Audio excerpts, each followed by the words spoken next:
In this video, I'm just going to give you a quick overview of what the difference is between our quick kit and our standard CreateAPet kit.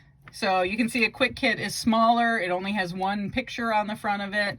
Our CreateAPet kit is a bigger kit. And I'm going to show you what the difference is between them. So let's first look at our quick kit. So let's put that one right here. And we see here that this is an Australian Shepherd Blue Merle. So that's the ornament we're going to be making with this kit. So if we take the stuff out of here, some of it is pretty standard between the kits. You've got your floss, you've got your circle, you've got your needle, and you've got your stuffing. The key difference is that in your quick kit, you've got this little baggie that has all of these pre-cut, pre-fused parts. So this is all ready to go for you. All you have to do is take them out of the baggie, lay them out on the circle according to the diagram, iron them in place, and do your sewing. That's why we call it a quick kit, because all of this, cutting and fusing is done for you. You're just laying out and sewing. You can get one of these done in about an hour without much trouble. So what's the downside to a quick kit? Well, each quick kit only makes one very specific pet. So in the case of this kit, you're only making this Blue Merle Australian Shepherd with these facial markings. There's really not much you can change about that. Now, if you have a dog that doesn't perfectly match that and you'd like an ornament that matches, you can move on to the CreateAPet series. So this is the same regardless of whether it's create a dog, create a cat, create a horse. The theory is the same. So if we look inside this kit, some key differences. You still have your circles and your floss and your needle and your fill, but instead of pre-cut parts, you have pieces of felt as well as this piece of fusible webbing, if you can see that there. For this style of kit, you need to pick and trace your own animal parts. Kind of like Frankenstein, I guess. So in this booklet, and again, this is the same idea whether it's dogs, cats, or horses, the booklet contains thorough instructions. If you've been following me a while, you know I type and talk a lot. So you have all of your instructions here, and then you also have these interchangeable patterns. So we've got 10 different head shapes that you can pick from, 14 different muzzles, ears. We've got a lot of ears. 26 different ears that you can choose from. And the rest of your and sundry body parts. So here you have markings if your dog has markings, and then their noses and eyes. So how this kit works is that you pick out the patterns you want to use, and now you're going to trace them onto this fusible webbing. So what you do is put it the webbing side down, put it over here, and you're going to take a pen and you're going to trace those patterns. Then you take this, iron it onto your felt color of choice, and then cut it out.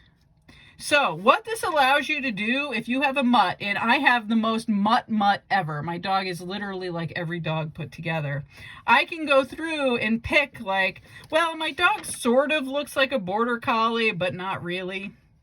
So let me see. She's got long hair like this. So here's her long hair. She doesn't have a beard, so I know I don't want those muzzles. And she doesn't really have, what I mean by jowls is like these little lips hanging down. She doesn't have that, so I'm probably going to go with this. And then a lot of times the key is the ear. And sometimes maybe your dog has one ear up and one ear down. You can even accommodate that here. Just trace what you need for your up ear and your down ear. Now in the case of my dog, she has floppy ears. So they're kind of like what we call half flop. So we'd select those ears, and then she doesn't have any facial markings, so I don't need facial markings. Everybody needs nose and eyes, though. Now, if you have a dog that is kind of like a standard dog, you can also use this kit. In fact, this can be good guidance if you have a dog that looks pretty close to a such and such, but it needs a little modification. Because on the back of each of these kits, I've given you a chart with the dogs that are commonly of that color group and told you what patterns to use. So if we looked at the quick kit we were just talking about, we did an Australian Shepherd that was blue. So what do I need? What patterns do I need? So it tells me here that for the head, I need H8, and I'm going to iron that on to gray felt. So let's see what that means. So we go back to our heads, and here is H8, our long-haired Australian Shepherd dog, because they're fluffy, right? So what do I need for a muzzle? So my muzzle is going to be M3. So that's this one here. And again, this is what I would have selected for my own dog. My own dog is like a Border Collie Aussie kind of mix sort of thing. And that tells us that we're probably going to want to make that tan and white. So if we wanted to make this here, you can see that the upper portion, I don't know if that shows up well, but the upper portion is tan and then the lower portion is white if your dog happens to have this facial marking. Now, if your dog doesn't have that facial marking, perhaps both of those pieces need to be gray if they have no white on their face, or maybe they're both tan. All right, so there is our muzzle. Our ears for our Aussie are going to be E18, and those are going to be on to gray. So there's our E18 ears. Those are our Australian Shepherd ears. You know, floppy and hairy. And then markings. Well, okay, so this is optional for you. So I have called out X2 for a dog that may have white on its face, and that again replicates what you see here.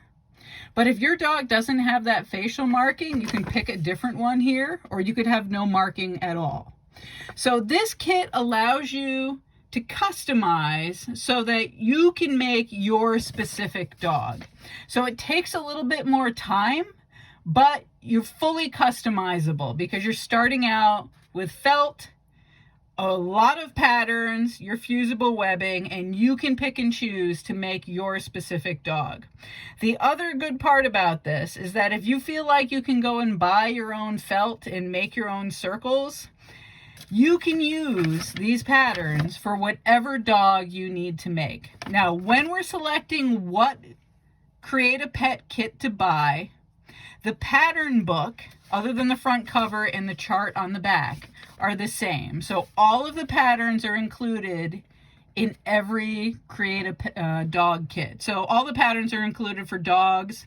The cat kits have all the cat patterns. The horse kits all have all the horse patterns. So you can reuse these patterns and make as many dogs as you want if you want to restock yourself on these materials. When you're picking though, if you're only making, you got one or two dogs, let's say you have two dogs, one's gray and one's brown. So you'd want to buy the gray dog kit, and you'd also want to buy the brown dog kit. And again, the only difference between these is the materials that are inside. I've given you different colors of felt. So if we pull the innards out of this, you can see that you've got now a brown piece of felt, but you still got your circles and all your floss in that. Then the other thing that is different is the chart on the back. Now, if you start to become a pro at making these, I also have a print or downloadable version of the instructions in the pattern book that includes every single one of these recommended pieces charts for all the different colors for all the different dogs that I've ever made. So that's another option for you. If you'd like to have those charts, you can buy those on my website, either in a print version or in an easily downloadable and printable version. So there is your overview of the difference between the quick kits and the CreateAPet kits.